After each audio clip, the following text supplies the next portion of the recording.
ரஜினி சாரை எல்லாருக்குமே பிடிக்கும். இன்னைக்கு அவரை எக்ஸாம்பிளா வச்சு part 2 of finding purpose of life. Rajini sir இன்னைக்கு நல்லாவே தெரியும், super star of cine industry. அவரை பிடிக்காதவங்க யாருமே இருக்க மாட்டாங்க. அவரோட ஸ்டைல், அவரோட ஆக்ஷன், அவரோட ஈச் அண்ட் எவ்ரி ஆக்டிவிட்டி, அவரோட பேச்சு எல்லாருக்குமே பிடிக்கும். அவரோட ப்ரீவியஸ் லைஃபும் எல்லாருக்குமே தெரியும். ஒரு கண்டக்டரா அவரோட கெரியரை ஆரம்பிச்சாரு. ஸோ ஒரு கண்டக்டரா இருக்கும்போதே அவர் டிக்கெட் கொடுக்கறது, அவர் விசில் அடிக்கிறது, பஸ் ஒரு கார்னர்ல இருந்து இன்னொரு கார்னர் நடந்து போறது, அவர் பேசுறது எல்லாமே ரொம்ப ஸ்டைலா இருக்கும் அப்படின்ட்டு அவரோட ரிலேட்டிவ்ஸ், ஃப்ரெண்ட்ஸ் எல்லாருமே சொல்லியிருக்காங்க.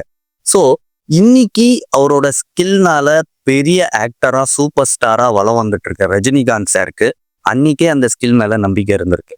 அவரோட ஸ்கில் அவரோட வாழ்க்கையை மாற்றும் அப்படின்னு நம்பியிருக்காரு. இதனால பல பேரை நம்ம இன்ஸ்பயர் பண்ணுவோம், இம்பாக்ட் பண்ணுவோம் அப்படின்றத நம்பியிருக்காரு. இப்போ இதுல இருந்து நம்ம என்ன எடுத்துக்கணும்னு பார்த்தீங்கன்னா, நம்ம வேலை செஞ்சுட்டு இருக்கலாம், பிஸ்னஸ் பண்ணிட்டு இருக்கலாம், இல்லை நம்மளோட வயசு 25 55 எதுவோ வேணா இருக்கலாம். ஆனா நம்ம கிட்ட தெரிஞ்சோ இல்லை தெரியாமலோ ஒரு ஸ்கில் இருக்கும்.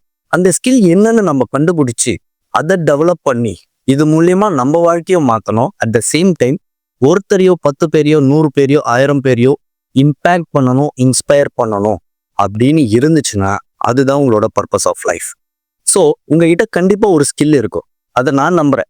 அதே மாதிரி உங்க மேல நம்பிக்கை வச்சு உங்களோட பர்பஸ் ஆஃப் லைஃப்பை நீங்க கண்டுபிடிச்சிங்கன்னா கண்டிப்பா உங்களோட வாழ்க்கையில சக்சஸ்ன்ற வார்த்தையை தவிர வேற எதுவுமே இருக்காது. ஸோ நீங்க ரஜினி ஃபேனா இருந்தீங்கன்னா என்னை ஃபாலோ பண்ணுங்க, பல்கி வஸ் சேனலை. அண்ட் இந்த வீடியோவை லைக் பண்ணுங்க. அண்ட் உங்களோட பர்பஸ் ஆஃப் லைஃப்பை நீங்க கண்டுபிடிச்சிட்டு இருந்தீங்கன்னா கமெண்ட் பண்ணுங்க.